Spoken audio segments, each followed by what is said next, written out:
បាទជំរាបសួរបងអរគ្នាបាទคลิปថ្មីបាទលោកគ្រូ AI ថ្មីមកទៀតហើយបាទហ្នឹងហើយបងអរគ្នាវីដេអូនេះបាទកាឡាវីដេអូកាឡានេះណាបាទរៀងចម្លែកនៅចំណុចនេះបងណាអាចយល់ជួយបកស្រាយបានទេកន្លែងនេះបាទអ្នកលេងអនឡាញចូលគោល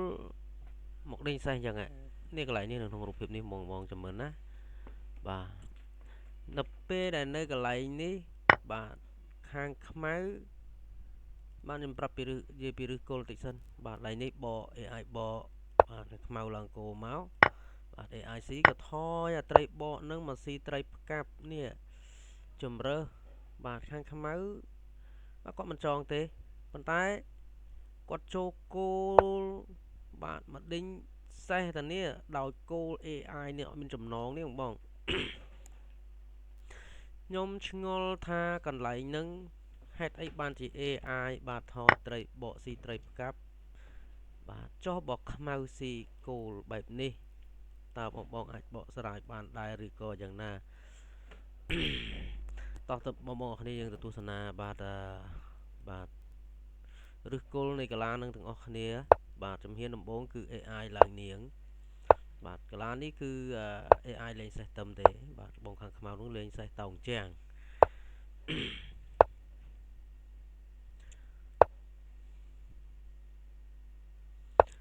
បាទបោះសេះមកហើយបាទបងអនឡាញអត់តន់ចេញត្រីណាទាំងអស់បងបាទ AI ចេញត្រីគូកណ្ដាលបាទឡើងគោលចងគ្នាសិនមកថែមទៀតបាទកន្លែងនេះគ្រូ AI អត់ឡើងទៅទល់ទេទៅហួសទេឡើងគោលធម្មតាបាទស៊ីក្រៅមួយសិនបាទឲ្យខាងខ្មៅនឹងយកទូកស៊ីកេងត្រីក្នុងបាទស៊ីជីងក្រៅជិះក៏ស៊ីបានដែរបងបោះសេះឡើងទៅធម្មតាត្រី3ក៏អត់ចេញបាទកន្លែងនេះយើងឃើញថាត្រីមកគ្របដែលគាត់ចាក់មកនេះណាបងខាងខ្មៅណាបងកន្លែងនេះគឺយើងងាយយល់ទេងាយសង្កេតទេបាទគឺដោយសារតែត្រីមកគ្របនឹងគឺមានតែរឹសត្រីមួយដែលជាចំណងអត់មានអីផ្សេងពីនឹងអញ្ចឹងកន្លងនេះស៊ីចេញក្រៅគឺអូខេបងអរគ្នាអត់ឡៃនេះគឺយើងឃើញថាមិនចាំបាច់ចាក់បែបនេះក៏បានបាទស៊ីមួយសិនឲ្យចាំចាក់ដើម្បីឲ្យត្រីខ្សោយបាទឲ្យត្រីដៃគូខ្សោយនេះពូអត់មានជំរើសក្រៅពី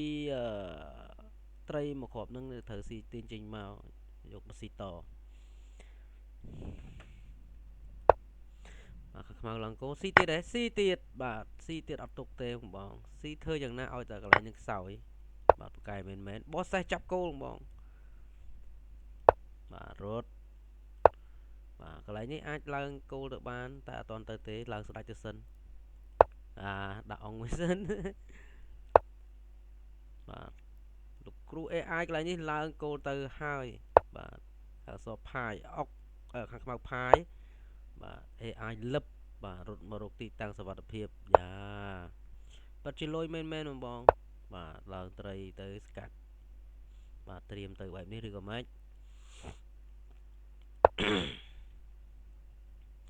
បាទនៅកន្លែងនេះនាងបាទក៏ហូរមកធម្មតាបាទយ៉ាចាប់ផ្ដើមគាត់ទៅឃើញស្ដាច់នឹងប្រែប្រួលចង់មកដាក់ទីតាំងនៅកន្លែងនឹងភ្លាមបើក្របត្រីវាយលុកភ្លាមយ៉ាបាទកន្លែងនេះគួរ AI បាទទៅថែមទៀតបាទប្របួលឆ្លោះត្មងបើមិនស៊ីទេទៅទៀតហើយអញ្ចឹងនៅកន្លែងនេះបាទនៅពេលដែលខាងខ្មៅគាត់ស៊ីបែបហ្នឹងណាបាទ AI មិនខ្ចីខ្វល់បាទស៊ីត្រីមកក្របទៀតហើយចាក់ត្រីឡើងមកក្របទៀតទៅឆ្លោះជាមួយនឹងត្រីបាទមុខសេះខាងឆ្វេងខាងខ្មៅ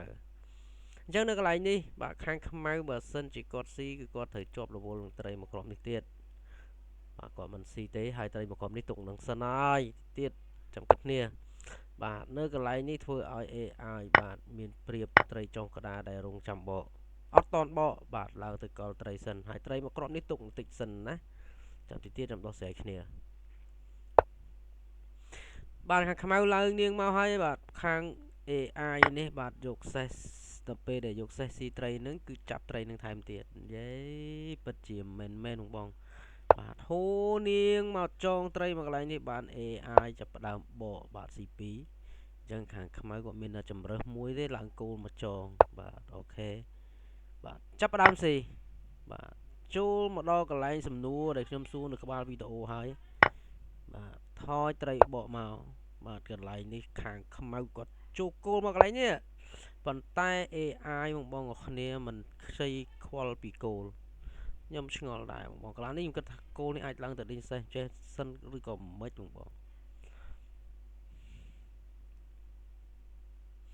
បាទបើសិនជាឡើងគោលទៅដេញសេះនៅកន្លែងនេះបាទបើសិនជាខ្មៅស៊ីគាត់ធ្វើមិនដឹងណា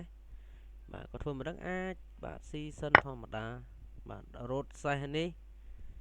បាទរត់សេះនេះសិនទៅឬក៏មិនរត់ខ្លាចអស់ត្រីមកនេះបាទអញ្ចឹងបាទអាចបាទឡើងស្ដាច់ឡើងអីចឹងទៅបាទអាចដាក់ទូកចងត្រីបាទតែដំណាក់កាលនេះប្រហែលជាចងលេងបានហើយបងទៅចងត្រីដែលនឹងបែកទូកទៀតអូខេឥឡូវខ្ញុំត្រឡប់មកកន្លែងដែលទូទាត់លាត់សើយនៅកន្លែងនេះសិនចាំយើងទៅវិភាគនៅកន្លែងហ្នឹងសិនវិញបាទ AI ថយត្រីបកមកកន្លែងនេះគឺដើម្បីស៊ីបាទត្រីផ្កាប់ហើយបន្ទាប់មកបាទខាងខ្មៅបាទអត់ស៊ីគោទេប៉ុន្តែស៊ីសេះអញ្ចឹងខ្ញុំតិចទៀតយើងនឹងត្រឡប់មកវិភាគឡើងនឹងថាចប់បើសិនជាខ្មៅស៊ីគោបាទតែខាងសនឹងមានវិធីត្រូវធ្វើម៉េចហេតុអីទៅកន្លងនឹងជ្រៅឬក៏មិន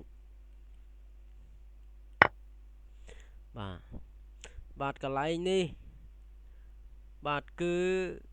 បាទខាងសក៏ស៊ីទៅហើយខាងខ្មៅបាទក៏បាទកន្លែងនេះបាទ AI ស៊ីនេះកន្លែងនេះនេះបាទស៊ីទៅទៀតបាទខាងខ្មៅនេះបាទដូចជាបាទដូចជាទម្លាក់ឲ្យ AI ដល់ស៊ីសិនបាទក៏ខាងខ្មៅយកខ្សេះមកស៊ីតបាទធម្មតាបាទ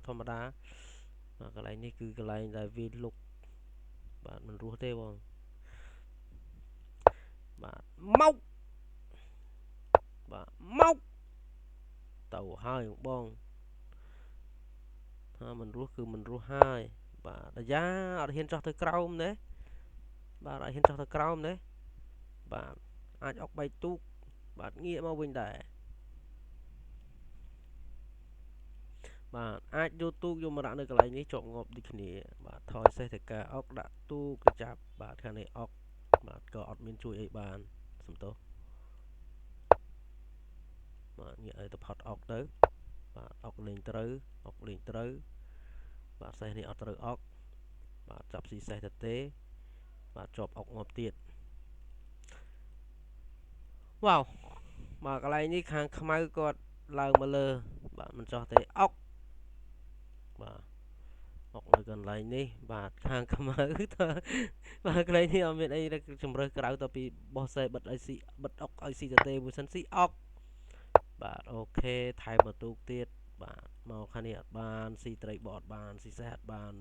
មកខាងនេះអត់បានបាទមកខាងនេះជើងសេះបាទវិញកាល់ជើងបាទអញ្ចឹងកន្លែងនេះគឺអស់បាទខាងខ្មៅអស់កន្លែងដើរហើយគឺសម្រាប់ថាចាញ់ហើយឥឡូវខ្ញុំត្រឡប់មកកន្លែងពិសេសនឹងទៀតនៅពេលដែលត្រីបក AIC ផ្ទៃផ្កាប់បងអនឡាញបាទចុះបើសិនជាខ្មៅគាត់ស៊ីបែបនេះបាទកន្លងនេះ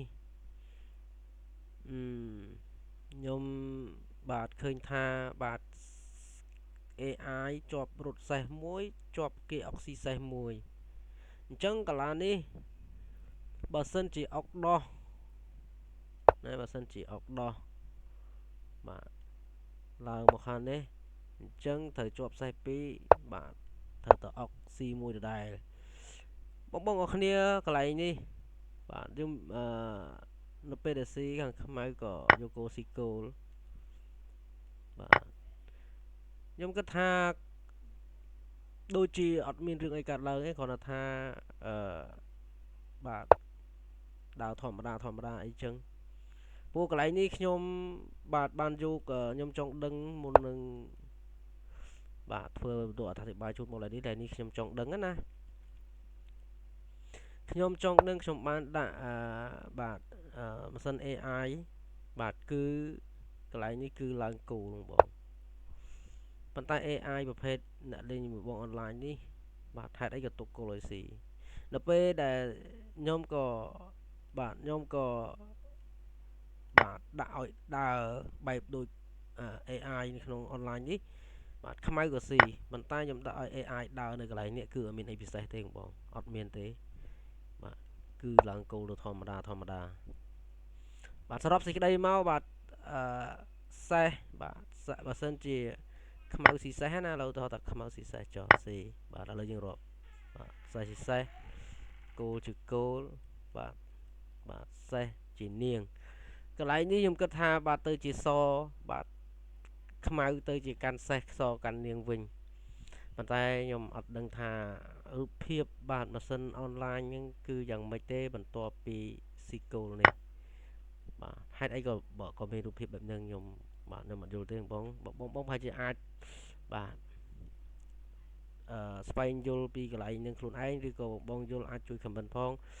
នឹងឲ្យបងប្អូនគ្នាបាទខ្ញុំមានតែប៉ុណ្្នឹងទេបាទសម្រាប់ចែកជូនបងប្អូនទស្សនាកំសាន្តក៏ដូចជាចំណេះដឹងនិងបទពិសោធន៍ខ្លះបាទខុសខ្លះត្រូវខ្លះសូមបងប្អូនអធិស្ឋានបានច្រើនបាទជួបគ្នានៅវីដេអូក្រោយៗទៀតបងប្អូន